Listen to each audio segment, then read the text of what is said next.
Oke, bismillahirrahmanirrahim. Assalamualaikum warahmatullahi wabarakatuh. Terima kasih yang sudah hadir. Boleh dinyalakan videonya. Ada Bu Nenden, Bu Wiwik, Bu Hadijah, Bu Farida, Bu Elsa. Selamat sore. Wilujeng Sumpi. Ini Teteh mau menyapa dulu. Boleh dinyalakan dulu videonya. Apa-apa lah. Oke, Bu Elsa, apa kabar Bu Elsa? Alhamdulillah. Boleh dinyalakan audionya Bu. Suaranya ya. Nah, kita ini kan biasanya di YouTube hari ini spesial via Zoom supaya narasumber bisa menyapa langsung para sahabat Seroja TV. Atau apa sahabat kabar? Seroja TV-nya yang bisa pengen ngomong langsung, mangga. Iya, dan ibu-ibu juga bisa bertanya langsung kepada narasumber untuk tema hari ini yaitu tentang sehat dan bugar di bulan puasa. Ini sudah di-on-kan Bu Elsa. Apa kabar Bu Elsa? Alhamdulillah Teh, apa kabar semuanya? Ini dari Kendari, dari Kendari. Ini dari Kendari. Oh, dari Kendari. Luar biasa ya.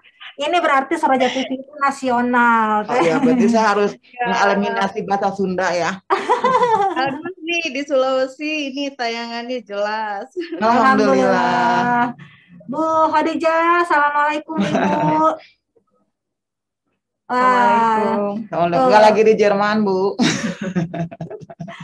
Alhamdulillah ya, kita dengan online ini walaupun ada yang di kendaraan ataupun di manapun bisa tetap berinteraksi. Oke. Kemudian saya sapa tadi Bu Nenden sudah nyala videonya. Assalamualaikum Bu Nenden. Waalaikumsalam warahmatullahi wabarakatuh. Seroja TV. Iya. Terima kasih Bu Nenden. Supportnya terima kasih. Konsumsinya ya wae. Siap. Bukan hatur nuhun maksudnya. Oke, ini Bu, ada Bu Lisa juga. Bu Lisa, assalamualaikum. Apakah ada di sana? Oke, alhamdulillah hari ini sore ini kita bisa berjumpa. Alhamdulillah Rabbil Alamin bisa langsung interaksi ya Teh ya. Dan di sini alhamdulillah sudah hadir Teh Feli dan Dokter Santi. Nih Bu Lisa sudah hadir. Assalamualaikum Bu Lisa. Waalaikumsalam. Di tengah lautan Bu. Gimana? Di tengah lautan. Belum beduk maghrib. Iya. Warga senja. Insya Allah pada hari ini kita akan Zoom. Kita coba biasanya kita di YouTube, hari ini kita coba via Zoom supaya bisa interaksi langsung antara sahabat Seroja TV dengan para narasumber. Oke, baik. Ibu-ibu dan juga di sini ada beberapa bapak-bapak, terima kasih sudah hadir ya. Karena ini temanya hari ini adalah sehat dan bugar di bulan Ramadan. Tentu yang sehat dan bugar tidak hanya ibu-ibu, tidak hanya perempuan, tapi bapak-bapak semuanya juga harus tetap sehat dan bugar di bulan puasa. Oke. Dan alhamdulillah hari ini kita ditemani oleh Teh Feli dan Dokter Santi, dan juga nanti akan dipandu oleh Bunda Wik. Oke, sebelumnya mari kita bersama-sama membuka kajian Seroja TV episode 3 dengan tema sehat dan bugar di bulan Ramadan dengan bersama-sama mengucapkan Bismillah dan salawat. Bismillahirrahmanirrahim. Allahumma sholli ala Muhammad wa ala ali Muhammad. Allahumma sholli ala Muhammad wa ali Muhammad. Mana tuh biar.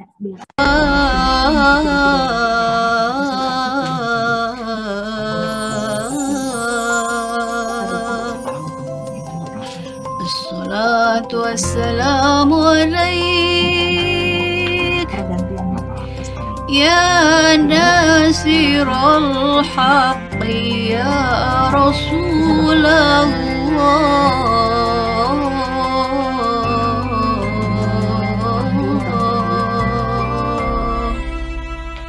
Assalatu wassalamu alaik يا من أسرى بك المهيمن ليلا يا من أسرى بك المهيمن ليلا نلت ما نلت والأنام نيام وتقدمت للصلاة فصلى كل من في السماء وأنت الإمام وإلى المنتهى رفعت كريما وإلى المنتهى رفعت كريما وسمعت النداء عليك السلام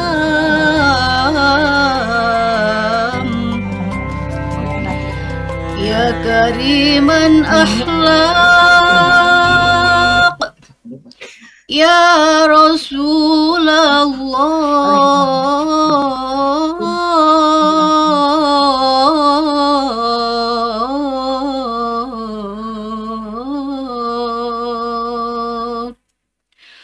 صلى الله عليك وعلى آلك وأصحابك أحيرين.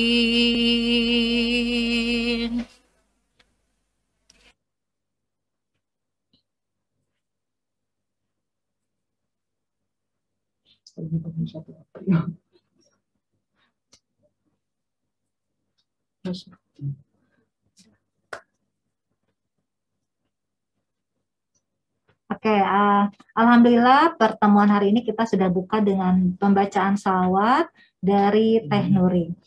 Baik, sahabat Soroja TV yang berbahagia, kita akan segera masuk pada sesi pembahasan materi dan diskusi. Untuk itu saya undang host kita hari ini yaitu Bun Dawi. Setelah ini akan hadir Bun Dawi.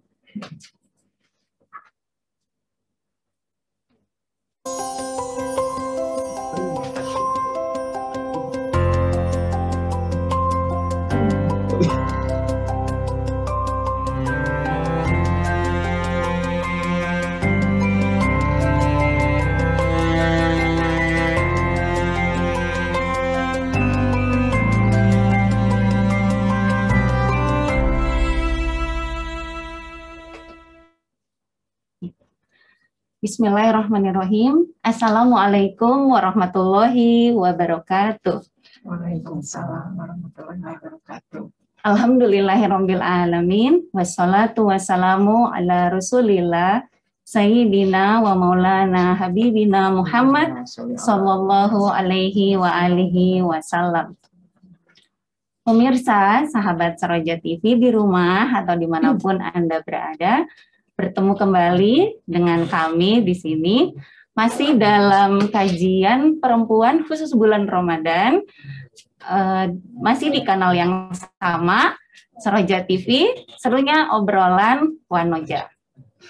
Sahabat Soroja TV, 2 minggu yang lalu bersama dengan Teh Feli, kita sudah membahas tentang panduan puasa bagi perempuan. Kemudian minggu yang lalu, Teh Feli bersama Teh Iis juga sudah membahas perbedaan 3 darah ya, 3 darah pada perempuan. Alhamdulillah, hari ini telah hadir di studio Soroja TV 2 narasumber kami hadirkan untuk para sahabat Soroja TV yang hari ini nanti akan menjawab dan membahas pertanyaan-pertanyaan sahabat Soroja TV yang sudah dihimpun oleh tim kru Soroja TV. Narasumber kita sore ini adalah Teh Feli tentu saja sebagai narasumber tetap. Kemudian kita kehadiran narasumber tamu istimewa hari ini. Assalamualaikum warahmatullahi wabarakatuh, Ibu Dr. Santi. Beliau adalah dokter yang saat ini bertugas di salah satu rumah sakit di Bandung ya, Dok ya. Nah, sahabat Seroja TV, tema kita sore hari ini adalah sehat dan bugar di bulan puasa. Kita langsung saja ya sebelum kita menjawab pertanyaan para sahabat Seroja TV. Saya langsung aja deh ke tamunya. Dok, ini puasa dan sehat dan bugar di bulan puasa. Nah, mungkin Dokter Santi mau cerita dulu, bisakah seseorang dikatakan sehat tetapi tidak bugar gitu, terutama di bulan puasa? Ya. Terima kasih, alhamdulillah atas undangannya ke Seroja TV ini. Terima kasih sudah berkenan hadir juga ya. Terima kasih juga Senang buat sekali para sahabat setia Seroja yang sedang menyaksikan acara ini. Jadi kalau kita lihat sehat dan bugar itu artinya apa ya? Jadi sehat itu artinya tuh lebih luas daripada bugar. Jadi kalau sehat menurut WHO adalah suatu kondisi sejahtera fisik, mental, sosial, dan tidak semata-mata karena tidak adanya sakit atau tidak adanya kelemahan. Nah, kalau sedangkan bugar itu adalah kondisi di mana seseorang mampu melaksanakan kerja fisik gitu. Nah, jadi itu adalah bugar. Ya. Nah, kalau kita katakan apakah kalau tidak bugar itu tidak sehat, nah itu memang kalau kita lihat kebugaran itu ada yang kebugarannya kurang, ada yang biasa aja, ada yang baik gitu. Nah, tentu saja akhirnya ini akan mempengaruhi kondisi seseorang, dan biasanya memang di latar belakangi kebugaran ini adanya kondisi medis yang ada pada seseorang itu.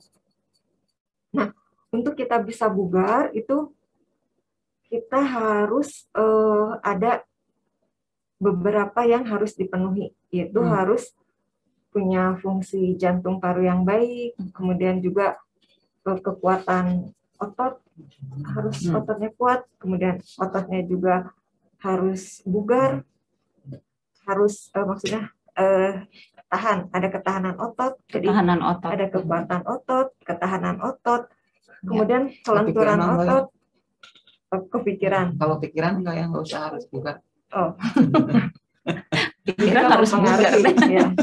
Kemudian juga ada komposisi tubuh juga mempengaruhi kebugaran.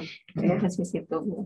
Ya, jadi hal-hal tersebut terutama lah yang mempengaruhi kebugaran itu tadi juga mental gitu ya. Karena masalah mental juga bisa menurunkan kebugaran saya. Jantungnya bagus, ototnya bagus, kuat. Tapi misalkan mentalnya terganggu, otomatis tidak aktivitas, jadi tidak bugar. Oh iya, betul. Nah, jadi mungkin secara itu perbedaan dari antara sehat dan bugar. Jadi ya bugar merupakan bagian dari sehat. Ya. Kalau bugar berarti insya Allah udah sehat ya, Dok. Ya. Ya, tapi kalau sehat belum tentu bugar atau kembali. Ya. Jadi tergantung kebugarannya baik atau tidak. Tidak, karena tadi bugar sendiri ada tahapannya ya, ada levelnya. Nah, jadi ya itu tadi, kalau misalnya kita ingin bugar, kita harus memelihara fungsi-fungsi tadi, fungsi jantung, paru-paru, ketahanan otot, kekuatan otot, kelenturan otot. Misalkan kalau kelenturan otot. Ya, ibu-ibu kan, aduh bangun tidur kaku-kaku gitu kan. Jadi pas bangun tidur nggak merasa bugar ya. Nah, itu juga bisa mempengaruhi, misalnya ada gangguan sendi gitu, jadi mengganggu. Karena bugar terkait sama aktivitas fisik ya, fisik. Ya. Itu pengantarnya cukup ya. Ya, ada Mungkin yang kita mau nanya tentang bugar atau ya ada yang pertanyaan tentang bugar sekarang enggak? pertanyaan tentang bugar. Nah, Iya, maksudnya Mungkin ibu kalau- ada yang mau Oh, nanya iya. gitu. Apa Segitu- langsung dibuka Segitu dulu pertanyaannya? gitu misalnya kalau ada Oh, yang iya. mau. Ya, Oh, mungkin nanti bisa aja. langsung nanti, tapi sebelum itu kita sambil nunggu. ya bacakan dulu ya Teh. Oke, Ini ada silakan. 6 pertanyaan yang Hmm. sudah masuk sudah diolah oleh tim kru Seroja TV. Langsung saja nanti biar bisa lebih luas ya. Ya, Kita betul. langsung masuk di pertanyaan pertama. Hal apa yang menunjang kebugaran meski sedang berpuasa? Jadi kalau kita ingin bugar selama berpuasa, ada hal-hal yang harus kita perhatikan. Yang pertama, kalau puasa itu kalau kita lihat kan jadi merubah jadwal geser. makan ya. Kalau dari segi makannya merubah jadwal makan. Jadwal Jadi makan. yang mungkin tadinya kita makan sehari 3 kali, sekarang sehari 2 kali, dan waktunya pun Berubah. Iya. Jadi ada perubahan jadwal makan, waktu makannya juga berubah. Nah, ini terkait juga nanti asupan makanan kita itu harus mencukupi. Asalnya 3 kali, kemudian sekarang jadi 2 kali. Kadang 2 kali juga misalkan pas sahur Ya, malas makan. Malas Jadi makan. padahal kita nanti akan menghadapi tidak makan minum selama sekitar 14 jam. 14 jam. Nah, jadi yang pertama asupan makanan itu harus baik, yaitu pada waktu sahur ataupun pada waktu berbuka. Nah, kemudian juga mungkin juga ada beberapa hal-hal nanti makanan yang harus kita konsumsi itu yang seperti apa? Seperti apa? bugar, Ya. Untuk ya supaya bugar. Jadi pola makan kita itu harus tetap seimbang dari segi gizi, gitu ya. Jadi nanti ada makanan pokok, ada sayur buah, kemudian ada lauk pauk gitu. Nah, itu juga harus terpenuhi. Nah, kalau misalkan untuk makan sahur, kita itu harus pertama mungkin bangun tidur, minum dulu. Nah, kemudian langsung kita harus makan yang makanan utama gitu. Jadi setelah minum langsung ke menu utama. Menu utama ya. Jadi karena itu sebagai bahan bakar kita lah nanti untuk 14 jam ke depan. Nah, kemudian juga setelah itu minum juga harus cukup. Nah, kemudian boleh buah, dan kalau misalnya masih ada waktu itu boleh ditambah makanan apa, selingan gitu ya, snack. Ya. Karena kan makan sahur itu relatif waktunya tuh pendek gitu ya. Jadi kita harus menyegerakan makan utama dulu. Oh iya. Karena tidak dibalik sama buka. Nah, balik sama buka. Buka kan takjil dulu gitu. Iya. Ya. Ini mah nanti takjilnya terakhir. Ya, jadi makan utama utama dulu. Kalau masih ada waktu dan masih ada waktu. Ya, betul. Nah, kemudian juga untuk bahan makanan yang seimbang, kalau misalkan kita punya piring, istilahnya ini piringku gitu ya. Jadi satu piring bulat, kalau kita bagi dua bagian, nah dari 2 bagian itu dibagi lagi 2/3 itu untuk makanan pokok nasi atau misalkan kentang atau roti. Nah, nanti karbohidrat sumber tenaga. Nah, nanti yang sepertiganya itu adalah lauk pauknya. Lauk pauk seperti ya, itu setengah piring. Nah, setengahnya lagi 2/3 adalah sayur-sayuran, dan sepertiganya itu buah-buahan. Nah, jadi itu ditambah nanti boleh ditambah ya, tentu ada minum dan bisa susu gitu, ditambah susu. Nah, jadi kira-kira begitu menu yang seimbang sahur. Kadang kalau kita makan misalkan makanan pokoknya nasi, terus nanti lauknya mie misalkan. Nah, itu. Perkedel kentang. Nah, itu jadi Apalagi tengah bulan Iya. pasti ini keluar. Terus mungkin itu saat sahur. Sahur Nah, ya. kalau Berbuka. ya, nah sahur juga kalau kita ingin awet, nggak lapar, itu harus baiknya makanan pokoknya karbohidratnya itu adalah karbohidrat kompleks, artinya karbohidrat yang rantai gulanya lebih kompleks gitu. Panjang ya. Nah ya, dan biasanya itu mengandung serat. Misalkan nasi putih diganti dengan Nasi merah. merah atau Iya. nasi hitam, atau bisa Roti juga sama roti gandum, ya, gandum roti gandum. gitu Roti ya. gandum. Nah itu biasanya Oatmeal gitu ya. oatmeal itu akan awet di perut karena dicernanya lebih lama. Lebih lama. Juga bisa kacang-kacangan itu Iya. juga karbohidrat kompleks. Jadi bagus gitu. Karena kan kacang juga kadar gulanya kan sedikit gitu. Tahan lama lah gitu ya puasanya ya. Ya lebih tahan lama. Lebih sedikit dan lama dicerna. Ya.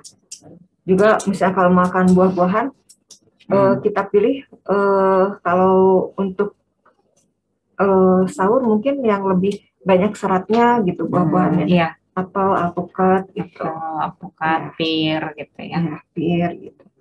Nah, kalau untuk berbuka nanti kita makannya pertama tadi tajil dulu ya. Misalkan ya mungkin ada yang pernah membaca riwayat katanya Rasulullah SAW buka dengan kurma yang manis ya, kurma segar, atau kalau nggak ada kurma segar, kurma yang sudah dikeringkan gitu ya. Sudah direndam sama gula kalau kita mah. Ya.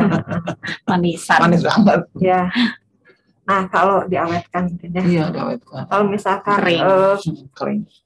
nggak ada, jadi kita ganti dengan buah, misalkan nggak ada kurma segar, udah kita buah aja, buah segar yang, nah di sini yang mengandung air buahnya, gitu ya, bisa di blender. Iya.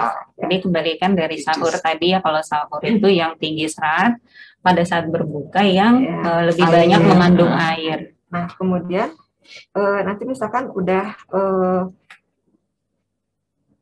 iftar ya, tajil gitu, kita minum, terus sholat dulu, sholat maghrib, ya kasih jarak, terus sholat maghrib minum dulu, terus makan. Nah, ya makanannya makanan seimbang lagi. Nanti habis makan minum, terus nanti mungkin nanti tarawih, ada yang sholat tarawih, itu nanti pulang minum lagi gitu. Nah jadi makan lagi malah bisa. Nah boleh. Nah Kalau lapar lagi. Ya nanti apakah ingin menambahkan manfaat puasa dengan diet atau tidak, dengan menambah badan.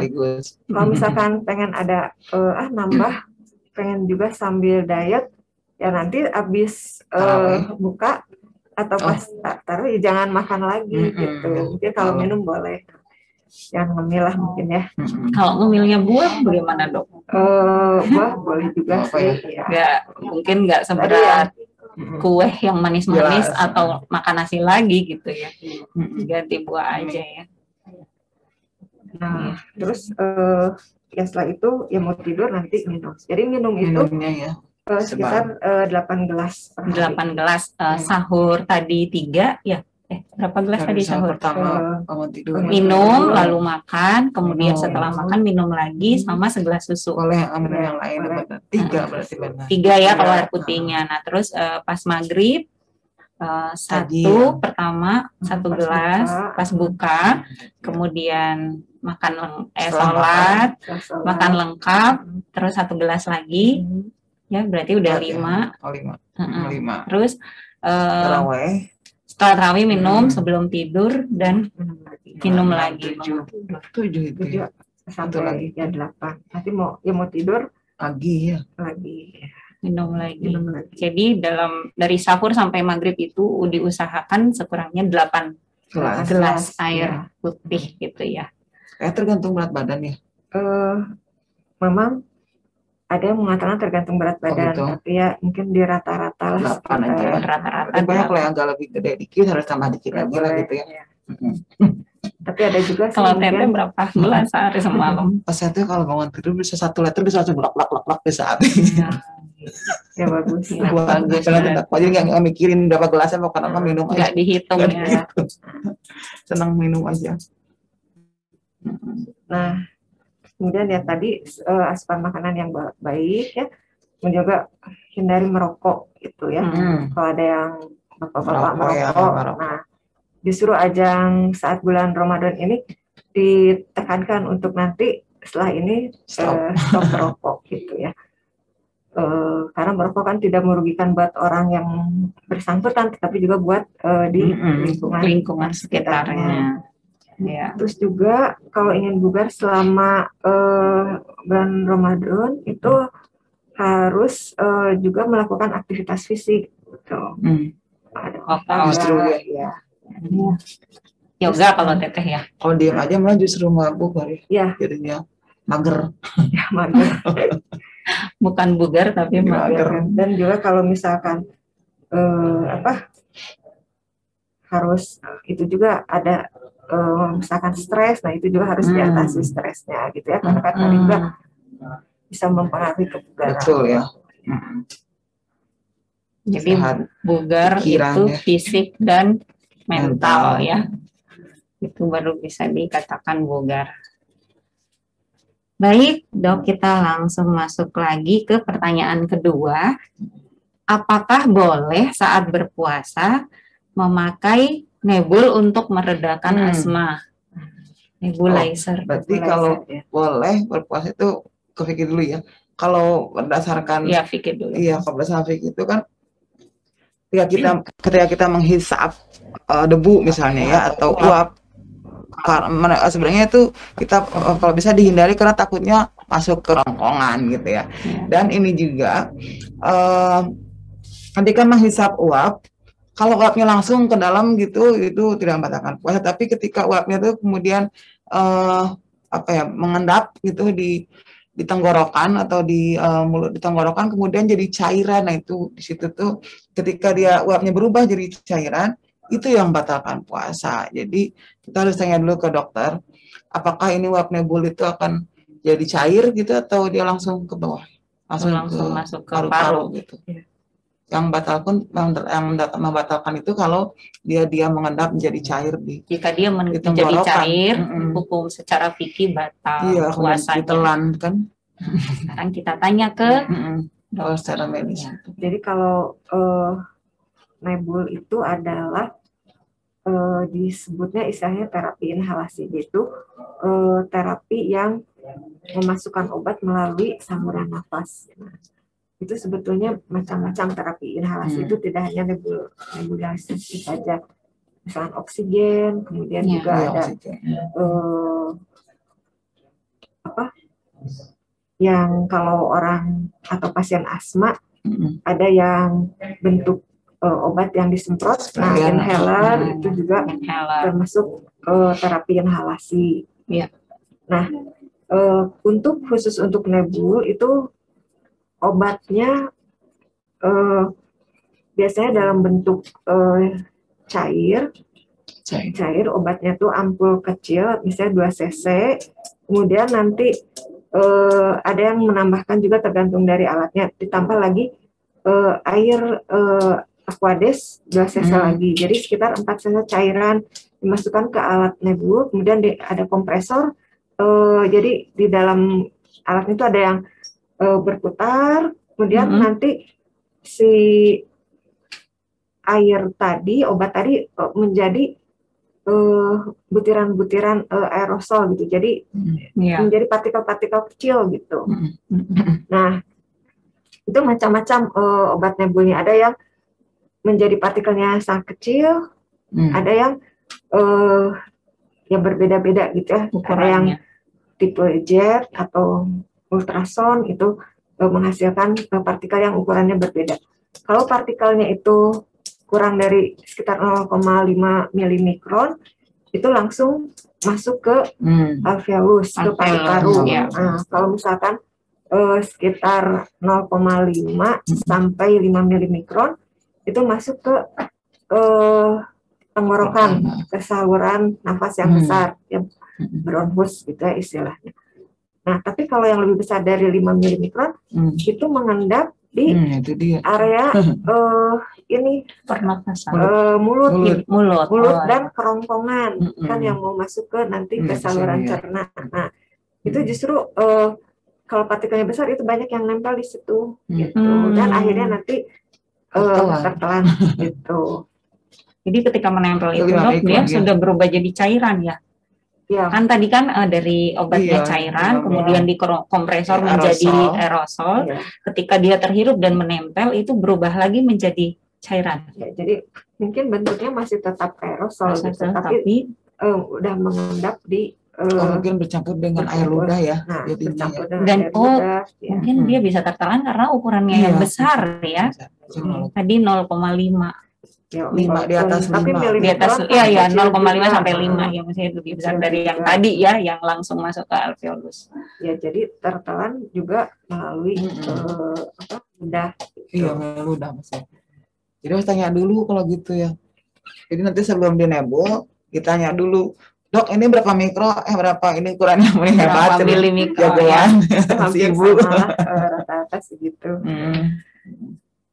Rata-rata 0,5. Ya, justru ada pernah baca di salah satu jurnal, justru partikel yang banyaknya itu yang lebih banyak terdeposit di mulut dan tenggorokan gitu, yang masuknya lebih sedikit gitu. Yang sampai ke paru-paru lebih sedikit. Itu yang lebih banyak digunakan ya.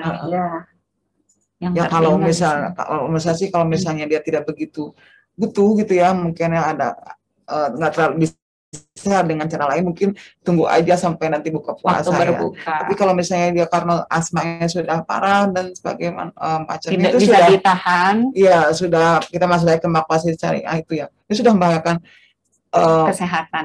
Kesehatan tubuh Anda sendiri ya. Puasa tidak wajib di situ. Iya, dengan sendirinya gugur ketika sudah jatuh sakit ya, sudah tidak bisa ditahan, harus pakai nebul misalnya ya. Jadi nggak masalah ya. Kalau sudah itu emang ya, karena sudah terhitung sakit ya. Justru dikasih nebu karena memang ingin efek yang didapatkan itu cepat gitu. Berarti kan memang harus segera diatasi gitu sesaknya ya. Kalau obat yang dimakan itu nanti melalui aliran darah, nanti itu efeknya lebih lama ya. Kalau nebu kan langsung masuk ke paru. Jadi, kalau yang itu COVID itu pakai nebu nggak sih? Ketika dia engap gitu, ketika engap pakai nebu? Ya ada yang memakai nebu. Soalnya waktu itu ada pertanyaan juga, apakah pasien yang COVID boleh puasa? Itu mungkin tergantung dari kebugaran dia ya. Tergantung mungkin derajat sakitnya ringan, sedang atau berat. Kalau ringan kan dia tidak sesak ya, jadi tidak perlu di nebu. Ketika sesak itu ya. Jadi yang untuk COVID balik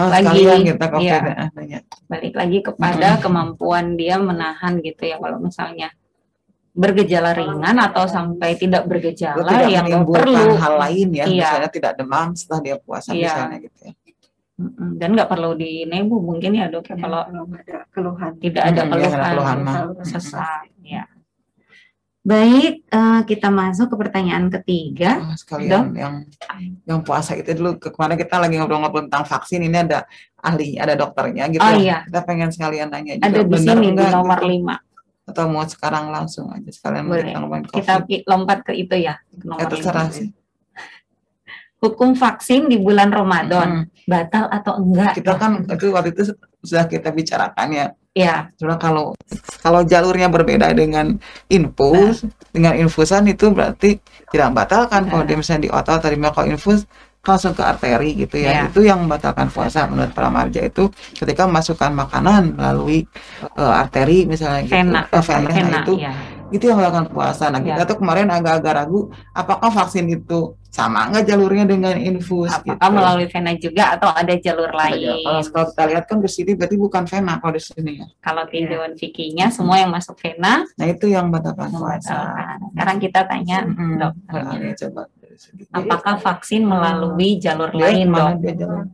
Kalau vaksin yang saya ketahui yang beredar sekarang itu pemberiannya adalah melalui suntikan, dan suntikannya itu melalui otot, jadi intramuskuler. Intramuskuler ya. Virus yang sudah dilemahkan itu disuntikan ke melalui otot. Gitu. Nah, jadi mungkin nanti di otot kan banyak pembuluh darah, nah nanti baru diserap masuk ke pembuluh darah obat tersebut dan baru beredar ke tubuh untuk nanti akhirnya memberikan efek yang diinginkan. Jadi nggak lewat vena ya, dia masuknya di intramuskuler. Jadi bukan intravena ya, Dok ya. Kalau vaksin. Kalau langsung ke vena bisa ada efek jelek nggak? Nah itu tergantung. Jadi obat itu kan macam-macam. Ada yang baiknya dimasukkan melalui vena, ada yang melalui otot. Gitu. Ada yang langsung, ada yang melalui otot dulu ya. Kalau vaksin otot ya? Ya, vaksin otot. Baik, selanjutnya apa jenis olahraga yang dianjurkan saat puasa? Ini yang olahraga nih. Ya, jadi nyambungnya tadi kita habis makan, terus nanti makan sahur, nanti siang gimana nih olahraga enggak? Jadi kan aktivitas sehari-hari kan habis sahur, nanti kan pagi mungkin sampai siang kerja ya, atau ibu yang di rumah mungkin melakukan aktivitas di rumah. Nah, kira-kira bagaimana dengan olahraga? Olahraga pada saat saum itu sebetulnya tidak ada kontraindikasi gitu ya. Jadi mungkin nanti dilihat tergantung dari orangnya ya. Tapi secara umum itu malah efeknya itu memang yang harusnya tiap harinya kita rutin olahraga, misalkan udah rajin lah olahraga seminggu 3 kali. Nah, TVL juga kan yoga atau mungkin ada yang rajin senam aerobik gitu ya. Nah, tiba-tiba saat memasuki bulan suci Ramadan aktivitasnya di stop gitu. Nah, itu efek yang sebelumnya kita udah dapat waktu olahraga waktu sebelum bulan saum Ramadan, ya, kita sudah bugar, kemudian kita stop, itu malah manfaat yang sudah kita dapat itu akan menurun gitu. Jadi misalkan kita udah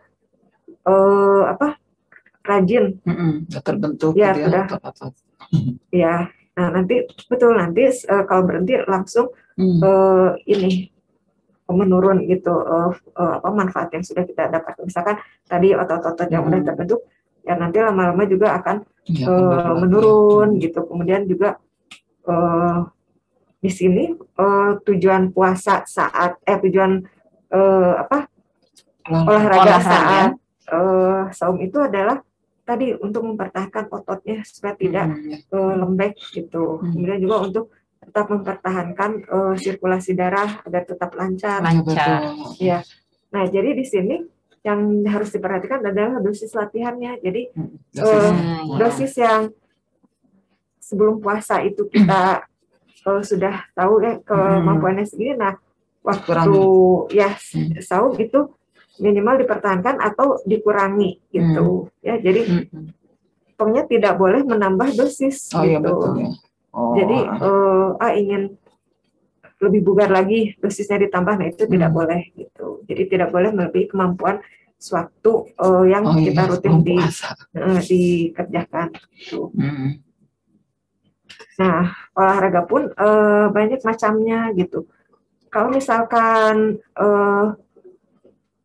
orang yang sebelumnya nggak pernah olahraga gitu, sebetulnya jalan atau aktivitas di rumah juga kan jalan bolak-balik, misalkan ke dapur kemana, itu juga termasuk ya aktivitas fisik lah ya.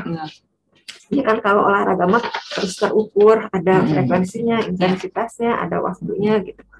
Nah kalau orang yang jarang olahraga atau pemula nih, boleh jalan kaki misalkan 10.000 langkah gitu. Nah itu juga meningkatkan ikut membakar, jadi membakar kalori gitu. Nah kalau misalnya orangnya yang tingkat menengah misalkan sudah melakukan rutin, nah itu boleh yang lebih ini lagi, misalkan selain tadi bukan jalan, misalkan jogging gitu ya, lari atau naik sepeda gitu. Ya betul ya.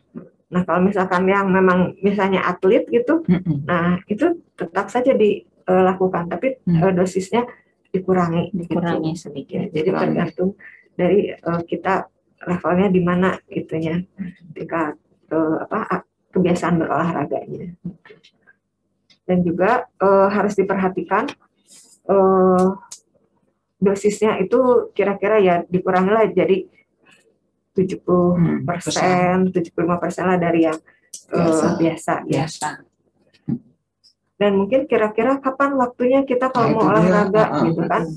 Ada juga yang bertanya. Nah sebetulnya ada berbagai pendapat gitu. Ada yang mengatakan menjelang buka puasa itu baik gitu ya, karena nanti pas kita selesai olahraga kita langsung bisa bisa minum kalau haus. Ya minum, kemudian juga bisa mengganti keringat yang keluar, kalori yang dibakar gitu kan, ya benar. Jadi bisa cepat keganti gitu. Ya. Ada juga yang mengatakan nanti aja habis buka gitu. Nah habis buka juga ada yang mengatakan juga boleh, tapi katanya tunggu dulu 2 jam sesudah makan gitu. Karena selain itu juga ada katanya hormon, growth hormon yang nanti juga akan terangsang kalau misalkan nanti kalau kita olahraga sudah 2 jam sesudah makan gitu. Ya. Ada juga satu lagi yang sebelum sahur. Gitu. Sebelum sahur. Ya. Makan sahur. Jadi ya kalau misalkan masih bisa bangun lebih pagi gitu, boleh-boleh aja. Jadi sebelum sahur malah katanya lebih terhidrasi gitu. Jadi kan masih bisa minum gitu kan, haus langsung bisa minum lebih banyak ya. Karena terhidrasi. Ya bisa langsung ya. Nah, itu bisa olahraga juga itu kalau misalnya orangnya pengen ini lumayan Ramadan tahajud aja itu kan lumayan ya olahraga juga atas bawah. Terus langsung disambung yoga ya teh setelah sambil menunggu ini. Menunggu itu ya, tapi jangan lupa baca-bacaan ya doa-doanya gitu kan, jadi dapat bagian lumayan. Ya doanya itu juga ya, olahraganya juga dapat. Atau dulu saya ingat Ustadz Miftah kalau mereka olahraga main bola, siap memasukkan gol mereka sholawat gitu kan. Jadi ibadah olahraga juga. Nah, kalau ini mungkin nggak tahu lah gimana itu sholawatnya dipakai. Kalau misalnya kan saya gunakan itu ketika satu pose hitungannya pakai sholawat aja, misalnya hitung pose biasa itu ya 10 Syarifah ya 10 sholawat, jadi hitung 10 kali gerakannya jadi 100 gitu kan. Misalnya dia sekiranya tuh kalau sekarang mah yang lebih panjang Lailatul Qadar ya, inna anzalnahu fi lailatul qadar gitu bacanya. Kalau misalnya sebelum sahur gitu. Tapi kayaknya belum ini ya kalau sumsum. Ngantuk. Iya ya, maksudnya itu belum ada. Dan kalau ibu-ibu mungkin bangun langsung ke dapur ya. Iya, tapi kalau panggil sahur. Udah nggak bisa olahraga, takut ini siangan cenah. Kalau setelah sahur, maksudnya setelah subuh gitu. Kalau anak saya sebenarnya kalau olahraga katanya mending setelah subuh, jadi kan masih pagi, terus masih tenaganya masih ada gitu. Ya boleh. Sempat baca juga ya, ada juga yang mengatakan setelah sahur, tapi mungkin nanti kan subuh gitu. Nanti kalau haus jauh banget ya, lamaan nunggunya. Kalau masih pagi soalnya udah haus. Jauh banget. Nah ini kalau sampai keringat bercucuran. Nah, nanti tadi itu mungkin ya jangan di saat berpuasa aja ya, menjelang banyak ya gitu ya. Kan 70% ya. Nah, tergantung olahraganya apa dulu. Jadi kan kalau yang untuk kebugaran itu aerobik yang tadi. Jadi olahraga yang menggunakan otot-otot besar, misalkan tadi kan menggunakan otot kaki atau lengan bisa ya. Jadi tadi kan jogging atau jalan atau naik sepeda kan menggunakan otot besar. Nah itu yang lebih menstimulus kerja jantung dan paru-paru gitu. Nah ada juga latihan yang stretching itu untuk fleksibilitas, untuk kelenturan sendi-sendi, otot gitu ada. Atau ada latihan penguatan otot beban, latihan bodybuilding gitu kan. Nah itu juga termasuk jenis latihan yang lain. Dan ada yang latihan keseimbangan, biasanya untuk orang yang sepuh misalkan untuk mencegah jatuh ada dikasih latihan keseimbangan. Nah biasanya kalau untuk yang berkeringat itu lebih ke arah olahraga aerobik ya, karena kan di sana memacu jantung gitu ya, keringat ya, keringat karena panas kan, jadi produksi keringat bertambah untuk mengurangi panas di badan kita gitu. Nah terus tadi lihat dulu jenis olahraganya gimana, terus apakah tadi dosisnya terlalu banyak nggak gitu ya. Kemudian dilihat juga apakah punya sakit sebelumnya yang memang kalau berkeringat banyak. Misalkan gangguan kelenjar tiroid misalnya, hipertiroid. Nah itu biasanya ya keringatnya banyak. Nah dan ada juga yang mungkin yang mau hipoglikemi juga biasanya keringat banyak gitu ya. Jadi dingin itu ya keringat dingin ya. Nanti dilihat kalau misalkan ada gejala lain selain berkeringat, itu bisa jadi tambah haus atau pusing, misalkan pingsan. Nah itu ya berarti itu kelebihan gitu. Jadi ya mungkin kita harus itu juga ngatur diri, mengontrol diri olahraga. Ya, baik. Nah, ini Teh Feli dan Dokter Santi, sudah ada Ibu Lisa yang ingin mengajukan pertanyaan. Assalamualaikum, Umi Lisa. Silahkan mungkin langsung ditanyakan saja pertanyaannya, silahkan. Melisa masih di pantai. Ada. Umi Lisa, Assalamualaikum. Sambil nunggu itu aja saya mau nanyain kemarin satu yang mau pertanyaan. Kan kalau dalam ada para ulama fikih ini mereka bilang katanya darah haid itu salah satu syaratnya adalah balik ya, setelah memasuki usia balik. Ya. Dan kalau di buku-buku mereka itu 9 tahun. Nah, apakah 9? Karena salah yang saya alamin gitu ya dulu sih, mungkin kayaknya baru 13 tahunan mau ke 14 gitu baru dapat haid itu. Nah, ini 9 tahun gitu. Emang secara medis gitu ada perubahan ini pada perempuan itu ketika 9 tahun gitu? Memang kan waktu 9-10 gitu. Jadi ada pertumbuhan kelamin sekunder gitu ya, di mana itu juga sudah mulai mungkin organ-organ reproduksi sudah mulai terbentuk misalkan ya. Umur segitu ya. Nah, tapi mungkin beda-beda, nanti mungkin tergantung itu juga dari mana geografi, tetap geografi ya, pengaruh mungkin ya. Berbeda. Kemudian juga ya mungkin kan stimulus sekarang mungkin juga kan beda dengan waktu zaman dulu mungkin ya. Nah, jenis makanan mempengaruhi ya, makanan bisa juga jadi jadi mungkin kalau secara umum gitu rata-rata gitu kalau orang Asia itu 9 tahun. Nah untuk pastinya sih saya juga umur yang pasnya mungkin belum tahu pasnya gimana ya, tapi biasanya kan anak tuh bisa menjelang kelas 6, menjelang SMP gitu ya, sudah mulai ada 12 berarti ya, usia 12 sampai 13. SMP naik kelas 3 gitu, SMP kelas 9 kalau sekarang ya. Terus kalau untuk jadi sebenarnya sekarang ini kalau yang 6 tahun kelas 6 itu udah dapat ya. Ya, udah masuk gitu usia itu sudah bukan istihadah, sudah head gitu ya mereka. Terus yang untuk lihat lagi tuh yang saya mau nanyain untuk yang menopause gitu. Kalau berdasarkan PIK itu 50 tahun Qamari dan 60 tahun Hijriah. Iya.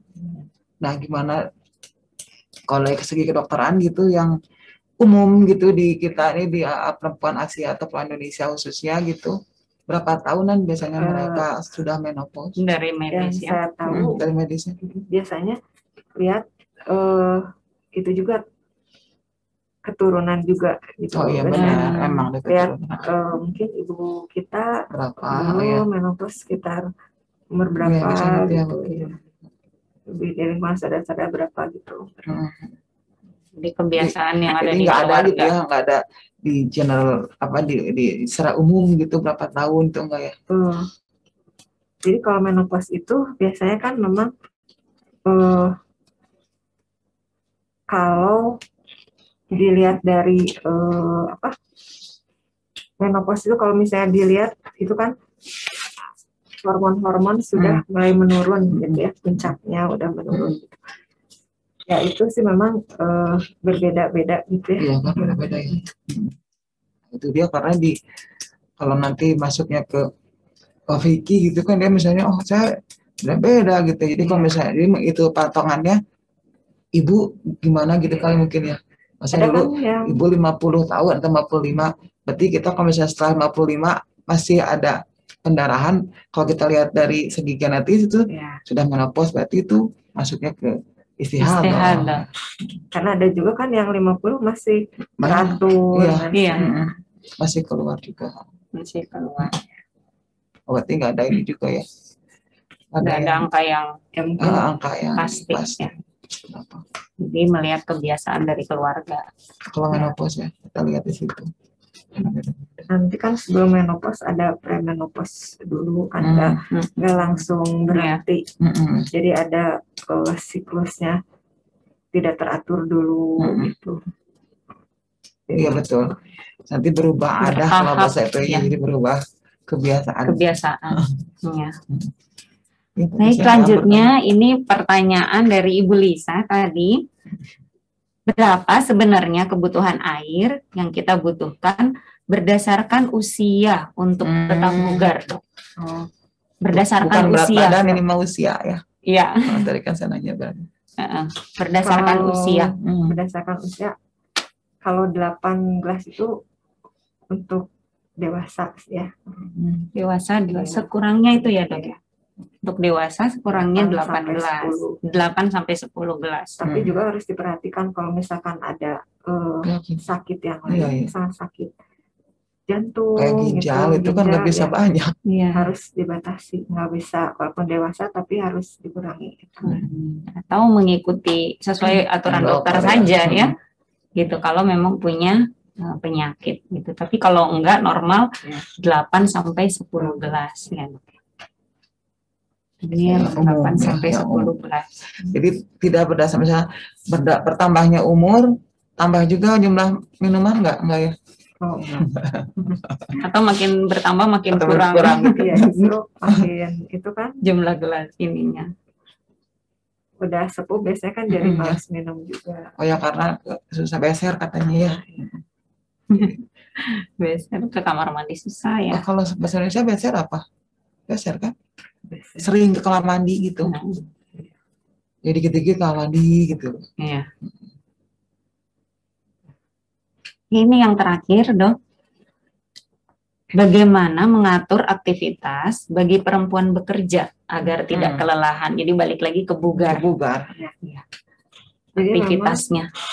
Kalau untuk perempuan bekerja kan mungkin di luar rumah bekerja, nanti di dalam rumah masih bekerja lagi.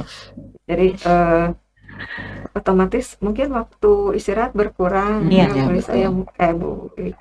Jadi kalau misalkan kita juga harus memperhatikan juga mungkin jam istirahat, kemudian juga masukan makannya bagaimana. Jadi sama saja mungkin dengan yang tadi ya, masukan makan harus bergizi, istirahat cukup. Kemudian kelola stres, ya.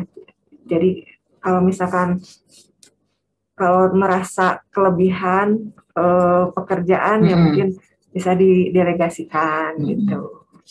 Terus untuk perempuan bekerja ini karena dia sudah bekerja banyak, apa perlu olahraga nggak?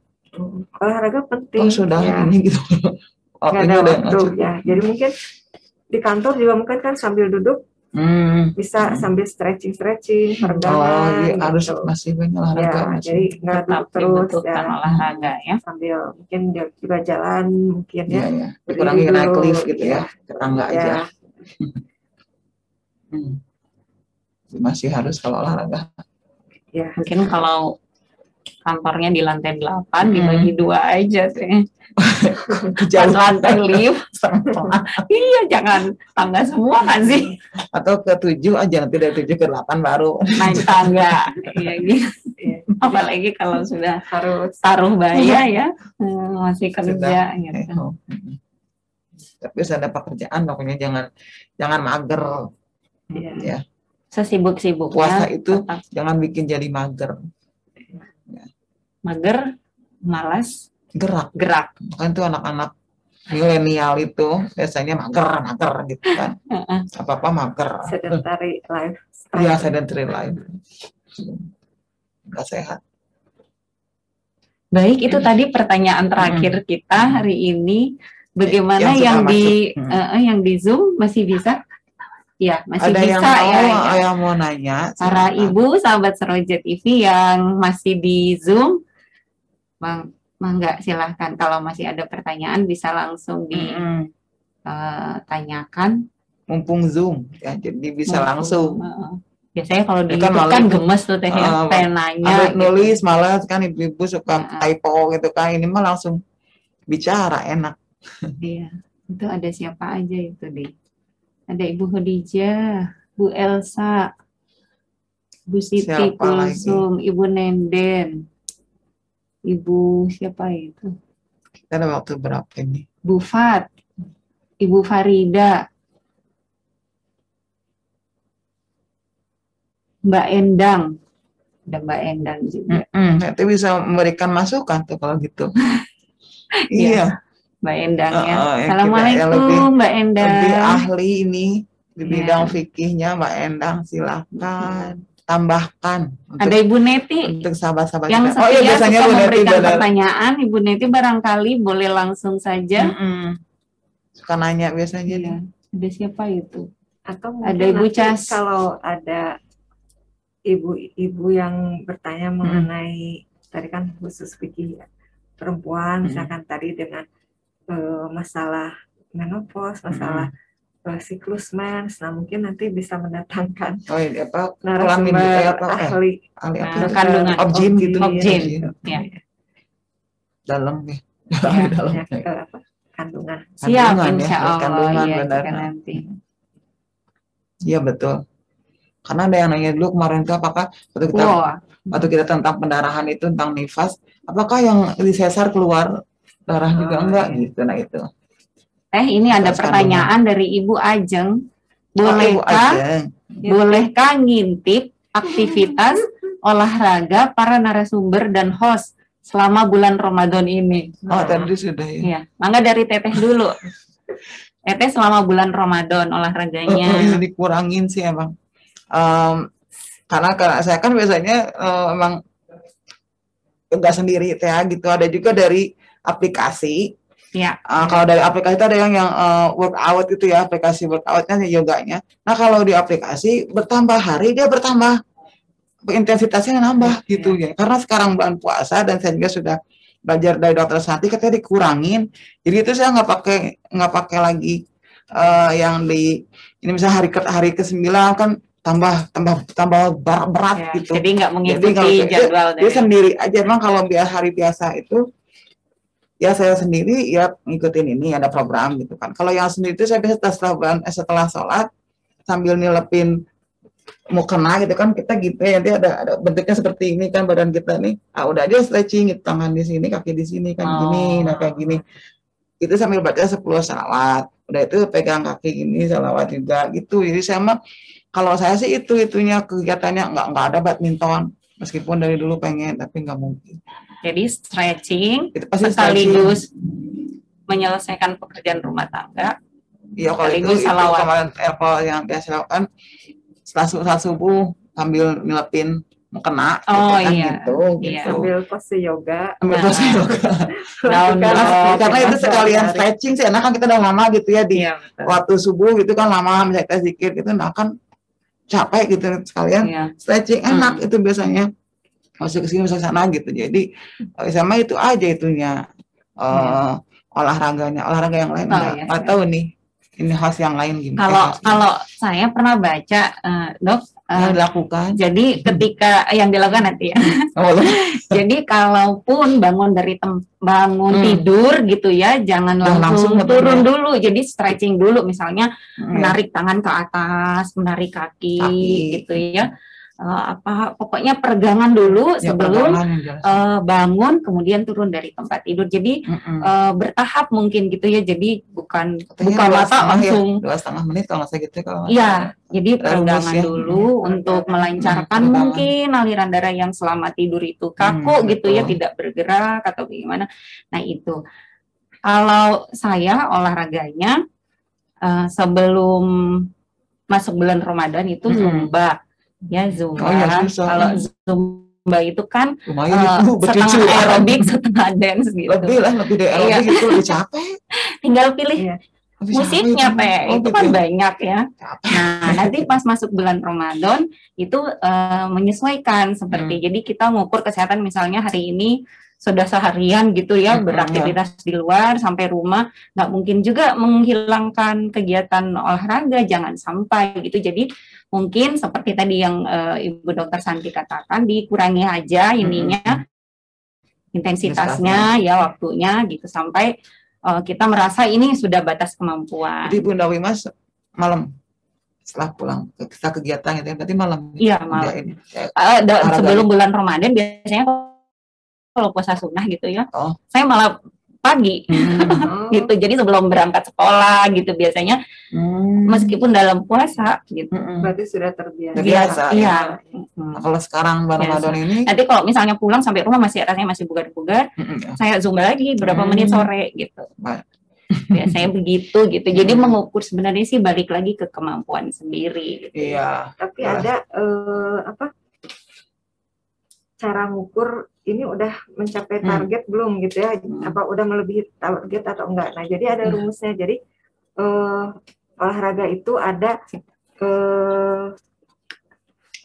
target heart rate gitu ya. Nah jadi ada maksimal heart rate. Jadi kalau maksimal heart rate itu olahraga itu apabila nadi kita, jadi sebelum olahraga harus cek dulu nadinya berapa. Jadi per menit berapa. Nah nanti rumusnya itu 220 dikurangi umur, misalkan umurnya 50, berarti 220 kurangi 50 itu berapa? 120. Dikurangi, ya. Kurangi 50 kan 170. Iya. 220 rumusnya ya, dikurangi umur, ya berarti 170. Itu kalau maksimal olahraga itu nyampainya segitu gitu. Nah kita kan mau ngurangi, jadi 75% kali 170. Nah kita kira-kira segitu heart rate yang dicapai itu waktu kita olahraga, nah 170 kali 75% gitu. Kalau sudah lebih udah kelebihan ya, gitu itu ya. Kelebihan. Dan stop olahraga pun kalau misalkan kita tadi ada pusing gitu ya, sampai kunang-kunang, stop olahraga ya.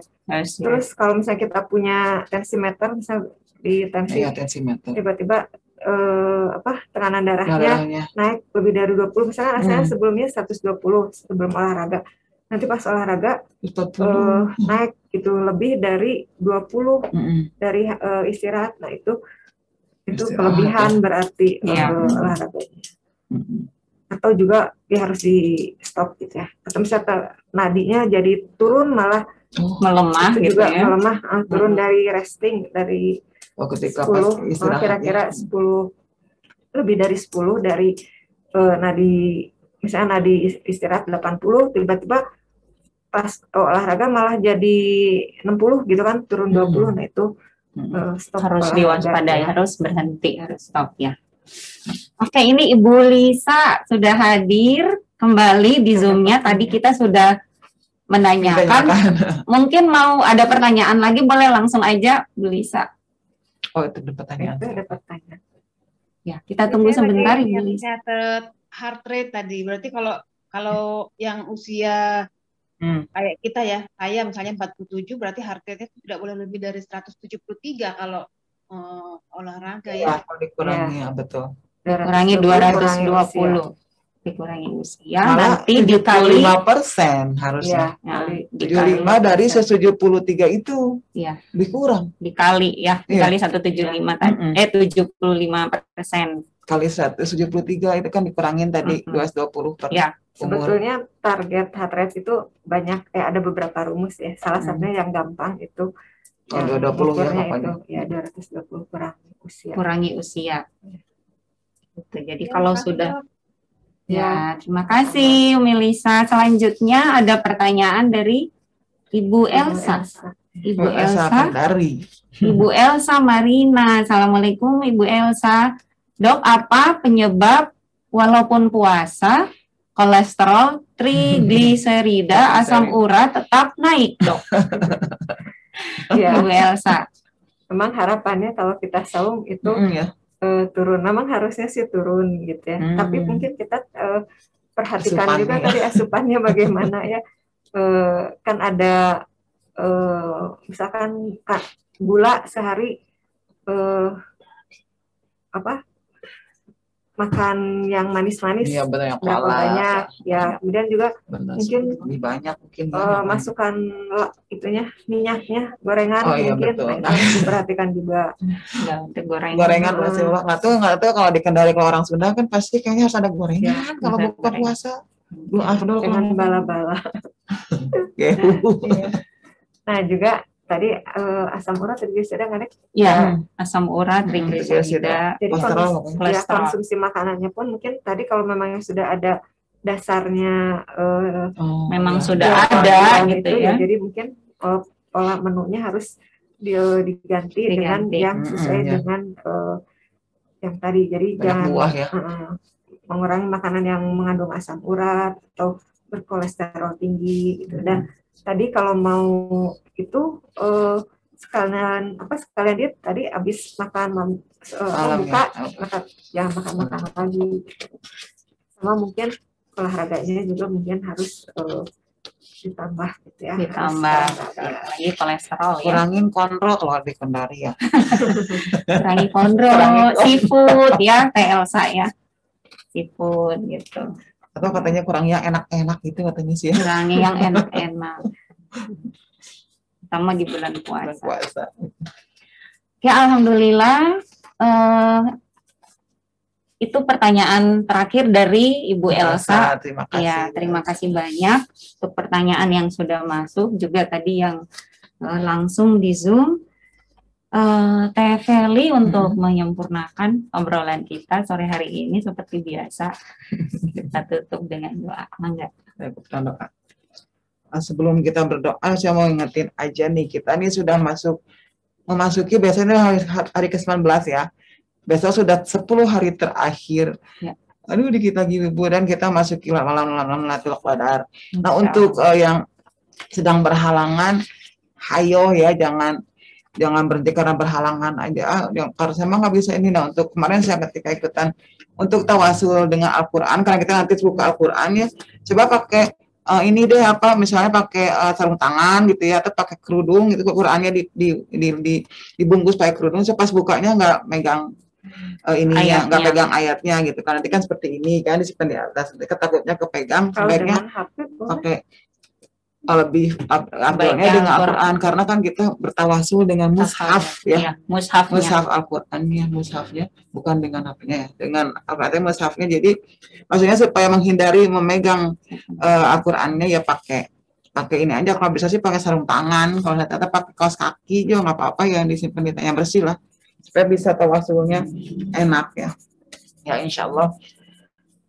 Dan kembali lagi kalau katanya yang ibadah yang paling utama itu berdoa kan ya kita di bulan ini itu. Jadi jangan berhenti berdoa ibu-ibu ya, meskipun nanti ibu-ibu lagi haid, jangan lupa itu tidak libur, atau jangan melewatkan nih malam-malam Lailatul Qadar. Kita 2 lagi, semalam 19, kemarin 19 sudah 21 dan 23.